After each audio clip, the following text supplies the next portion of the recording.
বেশ কয়েকদিন ধরেই ফেসবুক, ইউটিউব আবার ইনস্টাগ্রামেও আমি মাছের কচুরির ভিডিও প্রচুর দেখেছি। আর তবে থেকেই আমার খাওয়ার খুব ইচ্ছে হয়েছিল। আজকে তাই তোমাদের সাথে শেয়ার করব আমি কিভাবে খুব কম জিনিস দিয়ে একদম দোকানের মতো রুই মাছের কচুরি বানিয়েছিলাম। নমস্কার, স্বাগতাস কিচেন ফেসবুক এবং ইউটিউব চ্যানেলে তোমাদের আরও একবার স্বাগত জানাই। সবার প্রথমে তো আমাদের ময়দাটা মেখে নিতে হবে। এখানে আমি নিয়ে নিয়েছি 2 কাপ ময়দা, যাতে দিয়ে দিলাম 1 টিস্পুন মতো স্বাদ মতো লবণ, 1 টিস্পুন ঘি দিয়েছি আর কিছুটা সাদা তেল, একদমই সামান্য, মানে 1 থেকে 2 চামচ মতো। ময়দা আর তেল ঘিটাকে আমরা ভালো করে মিক্স করে নেব। হাতে করে এরকমভাবে মুঠো করে মিক্স করে নিও, ভালো করে ময়ান দিতে হবে আমাদের।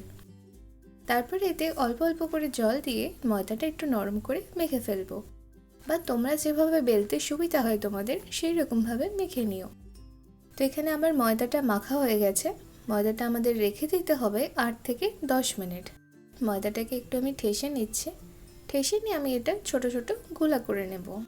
তোমরা তোমাদের পছন্দ মতো একটু ছোট বা বড় যেভাবে খুশি বানিয়ে নিও। এরকম গোলা করে আমরা সাইডে রেখে দেবো। আমি এখানে নিয়েছি রুই মাছ, যাতে স্বাদ মতো লবণ দিয়ে দিলাম 1/2 টিস্পুন মতো। সামান্য একটু আমাদের গোলমরিচের গুঁড়ো লাগবে, যেটুকু আমার কাছে ছিল আমি পুরোটাই দিয়ে দিলাম। আর একটু দিয়ে দেবো লেবুর রস, যাতে মাছের যে আষ্টে গন্ধটা থাকে না ওটা থাকবে না। লেবুর রস ছাড়াও দিতে হবে আমাদের 1 থেকে 2 পিঞ্চ মতো হলুদের গুঁড়ো। এবার এই সব কিছুকে আমরা ভালো করে হাতে করে মিশিয়ে নেব। এই কচুরিটা সত্যিই খুব ভালো খেতে, তোমরা একবার বাড়িতে অবশ্যই বানিও, ভালো লাগবে। তো মাছের মধ্যে মশলাগুলো মাখিয়ে নিয়ে মাছটাকে আমরা ওই 8 থেকে 10 মিনিট ম্যারিনেশনের জন্য রেখে দেব। কড়াইতে আমি জল বসিয়ে দিয়েছি, কিছুটা তেল দিয়ে দিলাম 1 চামচ মতো। আর লেবুর রসটা আমার কাছে একটু কম লাগছিল, তাই আমি আরেকটু দিয়ে দিলাম। একটু মিশিয়ে নিয়ে মাছের টুকরোগুলো দিয়ে দেবো জলের মধ্যে। তো এটাকে উল্টে পাল্টে মাছগুলোকে আমরা 8 থেকে 10 মিনিট মতো একটু সিদ্ধ করে নেব, হাই ফ্লেমেই সিদ্ধ করে নেব। আর চাইলে জলটা তোমরা শুকিয়ে নিতে পারো আমার মতনই, আবার সেদ্ধ হয়ে গেলে জলটা ফেলে দিতেও পারো। আমার এখানে মাছের জলটা একদমই শুকিয়ে গেছে, মাছটাও ভালো মতো সেদ্ধ হয়ে গেছিলো। এবার এইগুলোকে, মাছের যে কাঁটাগুলো আছে না, ওগুলোকে আমরা বেছে ফেলবো।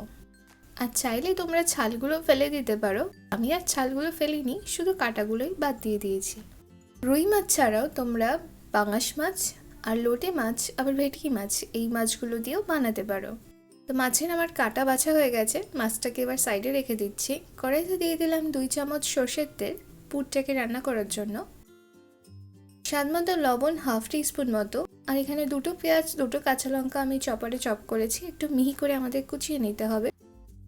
পেঁয়াজ আর কাঁচা লঙ্কাটাকে হালকা লাল হয়ে যাওয়া অবধি ভেজে নেব। ফ্লেমটাকে এই সময় মিডিয়ামে রেখো, নাহলে পেঁয়াজগুলো পুড়ে যেতে পারে। পেঁয়াজটা যখন এইভাবে লাল হয়ে ভাজা হয়ে যাবে, এতে আমরা একটা আলু সেদ্ধ করে নিয়েছিলাম সেটা দিয়ে দেবো। তার আগে 1 চামচ দিয়ে দিলাম আমি আদা রসুনের পেস্ট। আদা রসুন বাটাটা দিয়ে আমাদের একটু নেড়ে নিতে হবে। আর সেদ্ধ করা আলুটা দিয়ে দেবো। একটাই আলুটা আমি দিয়েছি বাইন্ডিংয়ের জন্য। তো আলুটা দিয়ে মশলাটা আমাদের একটু ভালো করে কষিয়ে নিতে হবে, খুব সুন্দর গন্ধ আসা অবধি। শুকনো মশলা দিয়ে দেবো 1 টিস্পুন হলুদের গুঁড়ো, 1/2 টিস্পুন জিরের গুঁড়ো আর 1 টিস্পুন ঝাল লঙ্কার গুঁড়ো।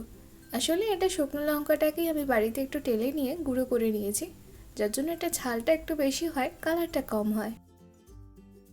তো মশলাগুলো আমাদের ভালো করে মিশিয়ে নিতে হবে। আর মশলাটা আলুর সাথে আর একটু কষিয়ে নেব আমরা 5 থেকে 6 মিনিট মতো। মশলাটা যখন ভালো মতো কষে যাবে, এখানে আমরা সেদ্ধ করা মাছগুলো দিয়ে দেব, ভালো করে মিশিয়ে নেব। ফ্লেমটা আমার এই সময় একদম লো মিডিয়ামে আছে, যাতে করে নিচ থেকে লেগে না যায় বা পুড়ে না যায়।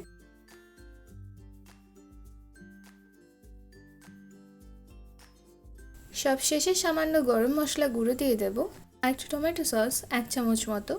যদি তোমাদের কাছে ধনেপাতা থাকে তাহলে একটু ধনেপাতা কুচিও দিতে পারো, আমার কাছে নেই তাই আমি আর দিচ্ছি না। স্বাদ মতো চিনি। ভালো করে মিক্স করে আমাদের যে পুরটা আছে একদম রেডি হয়ে গেছে, একদম শুকনো হয়ে গেছিলো। যখন তোমরা বানাবে তখনই বুঝতে পারবে, একদম ছেড়ে যাবে কড়া থেকে। পুরটা একদম ঠান্ডা করে নেওয়ার পর আমরা পুরের যে গোলাগুলো আছে ওগুলো করে নিচ্ছি আমি। একটা ছোট চামচ নিয়েছি, 1 টিস্পুন করে সবকটা গোলা করে নেব, যাতে সবকটা কচুরিতে সমান পুর থাকে আর পুরটা ফেটে বেরিয়ে না আসে। এতে তাড়াতাড়িও হয় আর খেতেও ভালোই লাগে, কোনোটায় কম বা কোনোটায় বেশি হয় না। তো এখানে দেখো একটা আমি গোলা নিয়ে নিয়েছি। আজকের ময়দাটা আমার একটু বেশি নরম করে মাখা হয়ে গেছে, কোনো অসুবিধা নেই। এরকম একটু কচুরির মতো জায়গা করে নেব পুর ভরার। যে পুরটা আছে ওটা দিয়ে 2 পাশ দিয়ে আমরা এইভাবে সিল করে দেব। যেভাবে অন্যান্য কচুরি তোমরা বানাও বাড়িতে, ঠিক সেই রকমভাবেই করে নেবে। রোল করে মরিয়ে চ্যাপ্টা করে দেবে।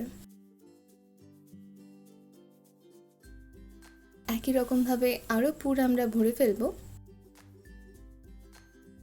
হাতে করে রোল করে চ্যাপ্টা করে দিও। পুর ভরা যে গোলাগুলো রয়েছে এগুলোর ওপর দিয়ে আমি সামান্য তেল দিয়ে দিয়েছি, আর এটাকে ফ্রিজে আমরা রেখে দেবো 5 থেকে 10 মিনিট মতো, তারপর বেলবো। এতে করে শক্ত হয়ে যায় আর বেলতেও সুবিধা হয়, ফেটে বেরিয়েও আসে না।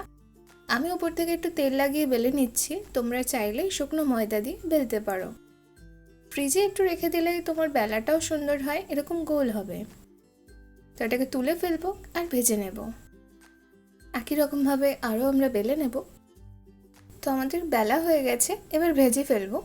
তেলটা গরম হয়ে যাওয়ার পর ফ্লেমটাকে আমি একদম মিডিয়ামে রেখে দিয়েছি, আর মিডিয়াম হিটেই 2 পিঠ থেকে হালকা লাল হয়ে যাওয়া অবধি ভেজে নেব। কচুরিগুলো খুব সুন্দর ফুলছিল আর খেতেও খুব ভালো হয়েছিল। সকালবেলার জলখাবারে বা ডিনারে তোমরা একবার বানিয়ে দেখতে পারো। তা একই রকমভাবে আরও কচুরি আমি ভেজে ফেলবো। মিডিয়াম হিটে একটু লাল হয়ে যাওয়া অবধি, 2 পিঠ থেকে ফুলে যাওয়া অবধি ভেজে নেব। কচুরিটাকে আমি সার্ভ করেছিলাম আলুর তরকারি, একটু স্যালাড কেটে দিয়েছিলাম, শসা কেটে দিয়েছিলাম। তোমরা তোমাদের পছন্দ মতো সবজি দিয়ে বা ফ্রাই দিয়ে একবার খেয়ে দেখতে পারো, ভালো লাগবে। সন্ধ্যেবেলা স্ন্যাক্সেও বানাতে পারো চায়ের সাথে।